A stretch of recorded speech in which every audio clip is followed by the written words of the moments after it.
सभी साथियों को माघ पूर्णिमा मास की व्रत की बहुत बहुत शुभकामनाएं। माघ पूर्णिमा इस सनातन धर्म में अत्यंत पवित्र और पुण्यदायक व्रत माना जाता है। यह व्रत माघ मास की पूर्णिमा को किया जाता है और इसका विशेष संबंध स्नान, दान, जप, तप और भगवान विष्णु की आराधना से है।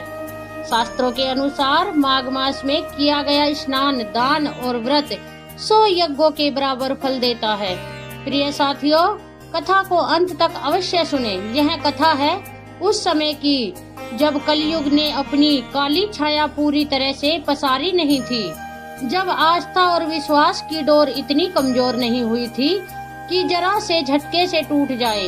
यह कथा है एक ऐसी नारी की जिसका जीवन संघर्षों की अग्नि परीक्षा था, पर जिसकी भक्ति का दीपक हर आंधी में, हर तूफान में अविचल जलता रहा।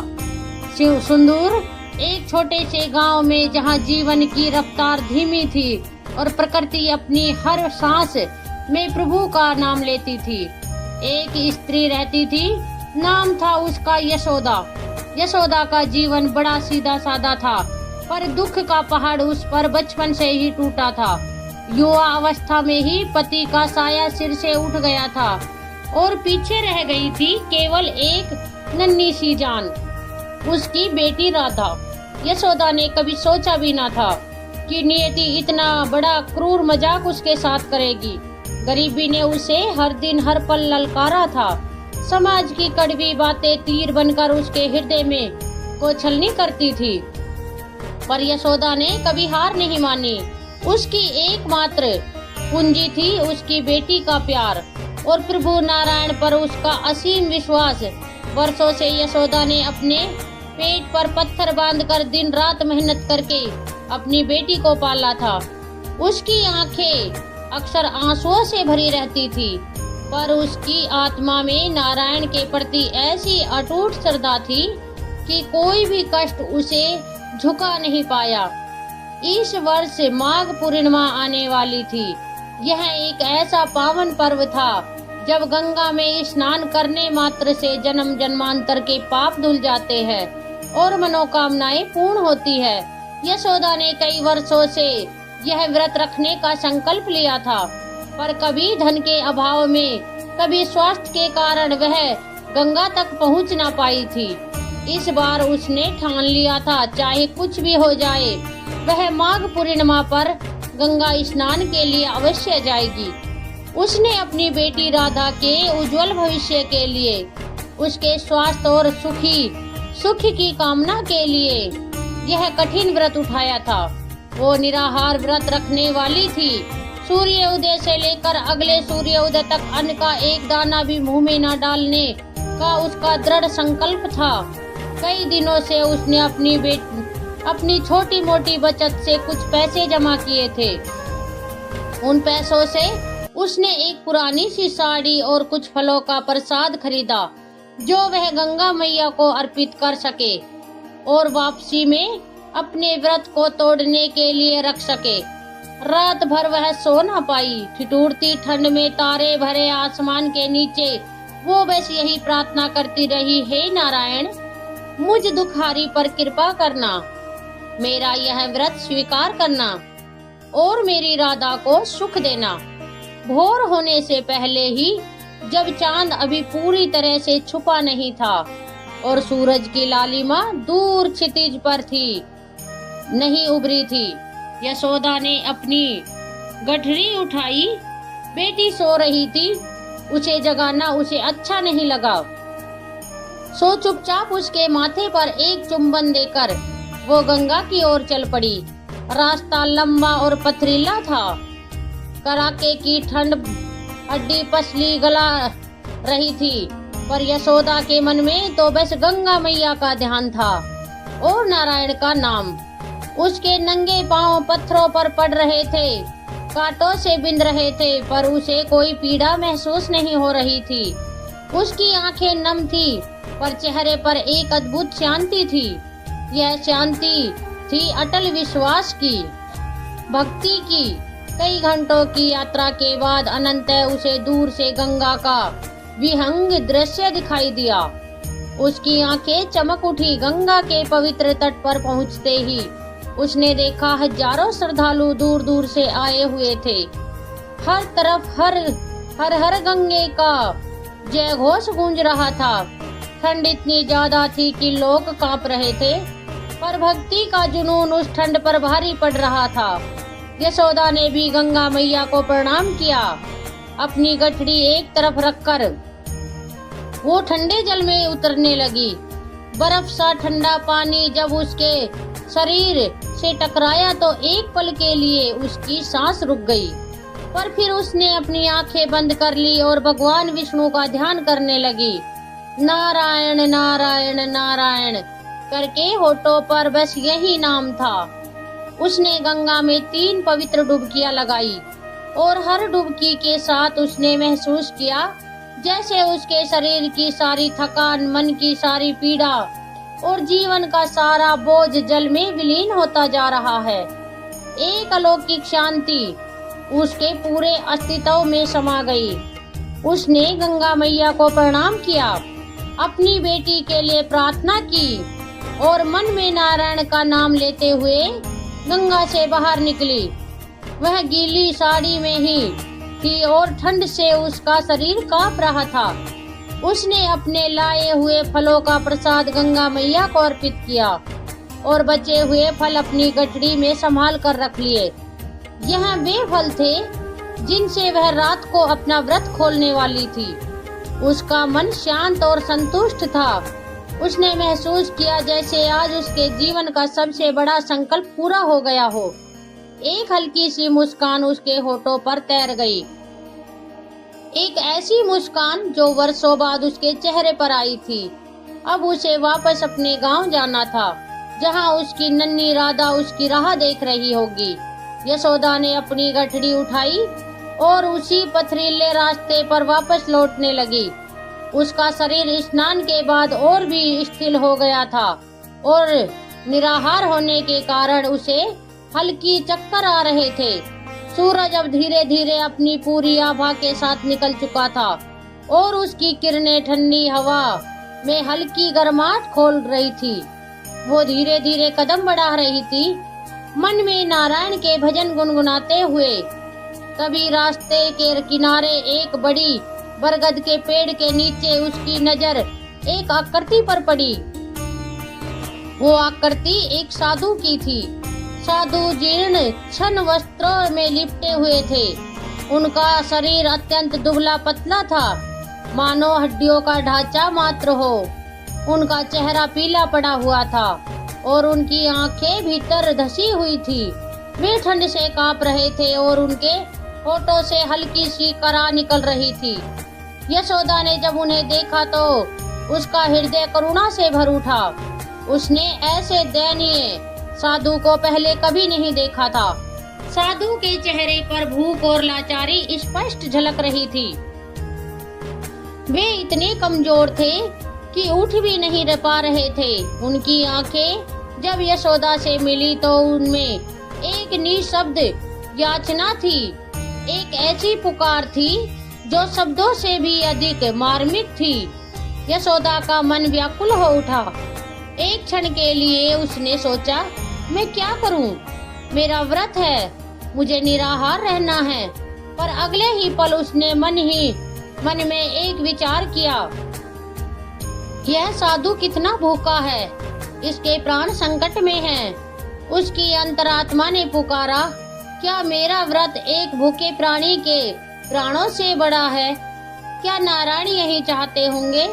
उसकी आंखों के सामने उसकी नन्ही बेटी राधा का चेहरा घूम गया।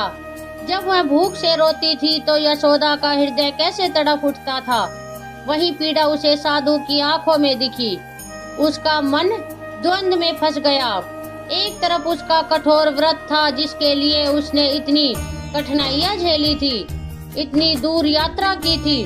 दूसरी तरफ एक भूखे मरणासन साधु की करुण पुकार थी। उसकी आत्मा ने उसे झंझोड़ दिया। उसने सोचा, यह कैसी भक्ति है जो दूसरों के दुख पर मौन रह जाए। नारायण तो हर जीव में बसते हैं, उसके मन में आया, भगवान तो करुणा के सागर है, वे कभी नहीं चाहेंगे कि किसी भूखे को देखकर मैं अपना व्रत निभाऊं। बिना एक पल भी और सोचे यशोदा ने अपनी गठरी खोली। उसने वे फल निकाले जो उसने अपने व्रत को तोड़ने के लिए बड़ी सावधानी से रखे थे। यह वही फल थे जो उसके व्रत का आधार थे, उसकी भक्ति थे, उसकी शक्ति थे। पर इस पल उसे अपने व्रत से ज्यादा महत्वपूर्ण कुछ और लगा।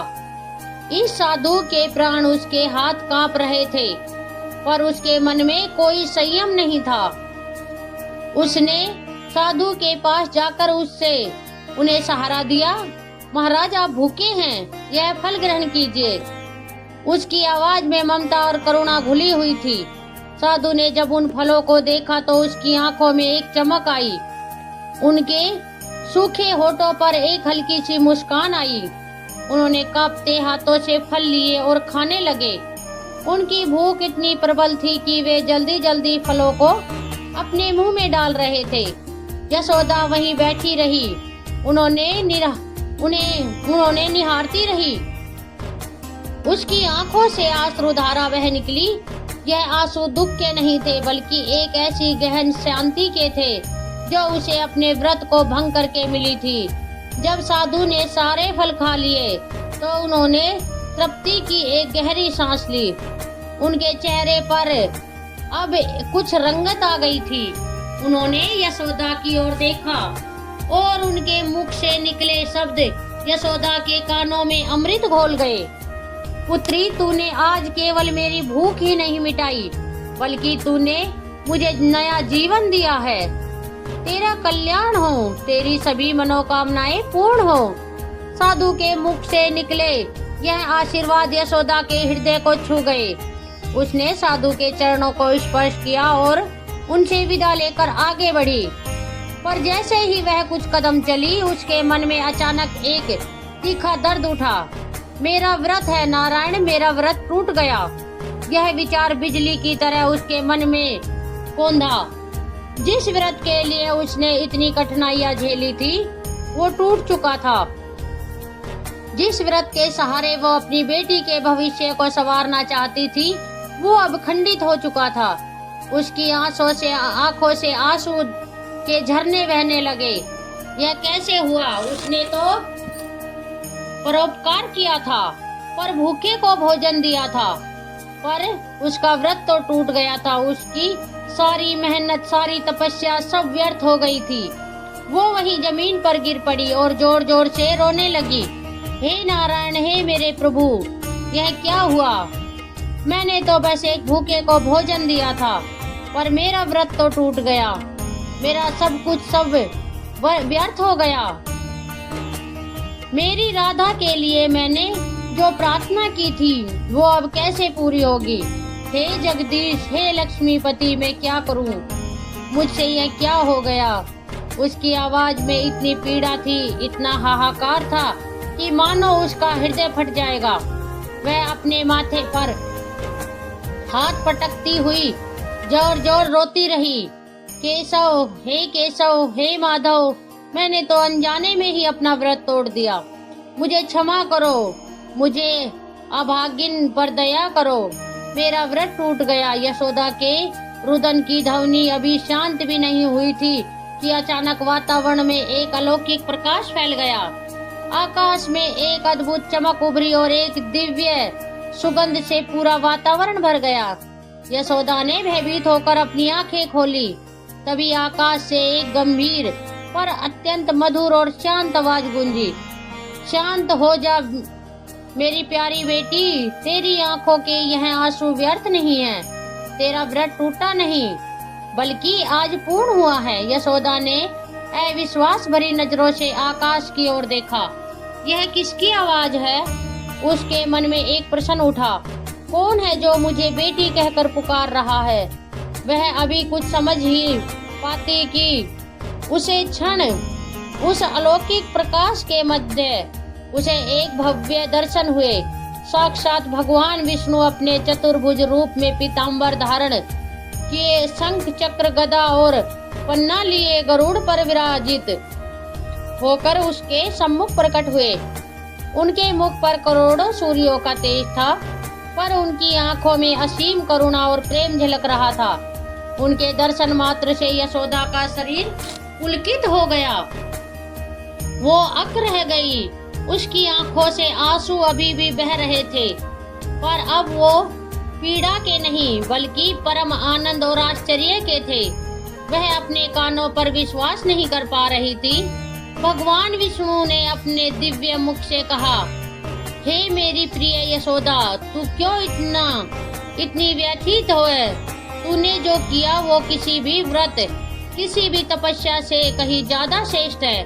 भगवान की आवाज में इतनी मिठास थी कि यशोदा मंत्र मुग्ध होकर सुनती रही। तेरा व्रत खंडित नहीं हुआ, बल्कि आज तूने मेरे हृदय को प्रसन्न किया है। माघ पूर्णिमा का स्नान, व्रत, दान, तप, इन सब का सार है दीन दुखियों की सेवा। जब तूने उस भूखे साधु को अन्न दिया तो तूने किसी साधु को नहीं बल्कि साक्षात्कार मुझे भोजन कराया था। मैं ही तो था उस भूखे साधु के रूप में जो तेरी परीक्षा लेने आया था, और तू उस परीक्षा में खरी उतरी है। बेटी यशोदा के पैरों तले जमीन खिसकते प्रभु आप ही थे। वो कांपते हुए बोली। उसकी आंखों में अब पश्चाताप की बजाय परम संतोष और भक्ति का भाव था। हाँ बेटी, जब कोई प्राणी भूख से तड़पता है और कोई दयालु हृदय उसे अपना भोजन देकर उसकी पीड़ा हरता है, तो मैं ही उस रूप में भोजन ग्रहण करता हूँ। तेरा व्रत अन्न त्याग का था, पर तेरा धर्म था करुणा का, और करुणा ही सबसे बड़ा धर्म है, सबसे बड़ा पुण्य है। भगवान विष्णु के शब्द यशोदा के हृदय में अमृत की तरह उतर रहे थे। संसार के सारे व्रत, सारे अनुष्ठान सब बाहरी कर्म कांड है।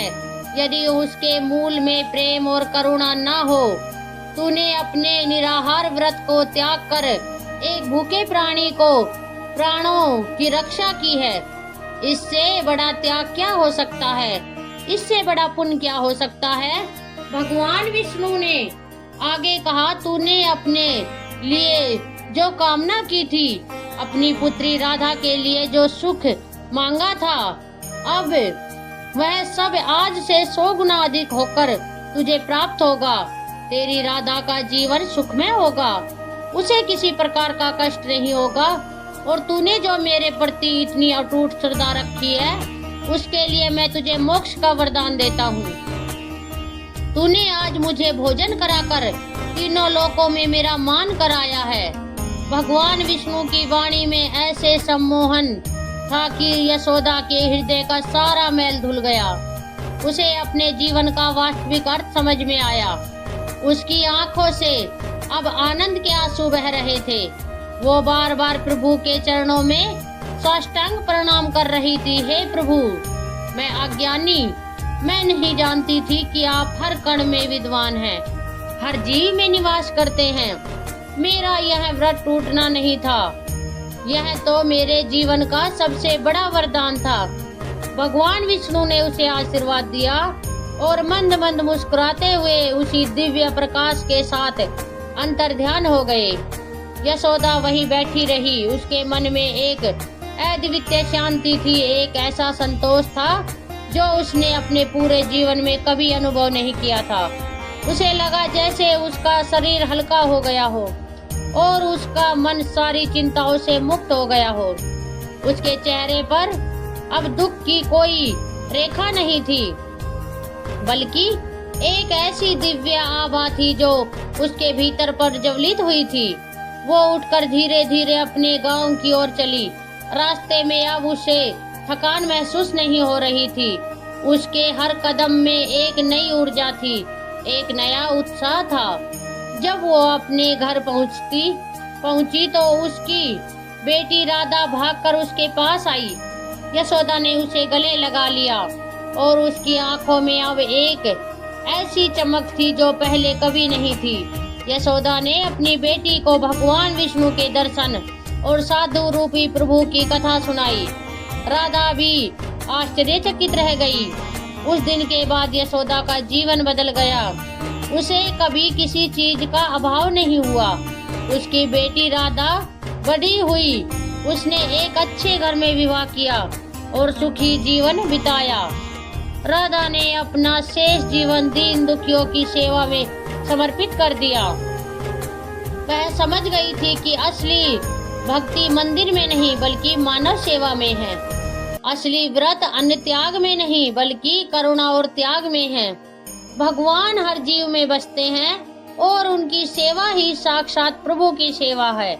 यह कथा हमें सिखाती है कि धर्म का वास्तविक अर्थ कर्म कांडों में नहीं बल्कि प्रेम, दया और निस्वार्थ सेवा में छिपा है। माघ पूर्णिमा का वो व्रत जो यशोदा का टूटा था, वो वास्तव में टूटा नहीं था, बल्कि वह तो परमात्मा के साथ उसके हृदय का सीधा संबंध स्थापित कर गया था। और यही सच्चा धर्म है, यही सनातन सत्य है। प्रिय साथियों, इस वीडियो में माघ पूर्णिमा की पावन व्रत कथा यहीं पर समापन होती है। हम कामना करते हैं कि भगवान श्री हरि आप सभी पर अपनी कृपा बनाए रखे। जय श्री हरि, जय सत्यनारायण भगवान की जय।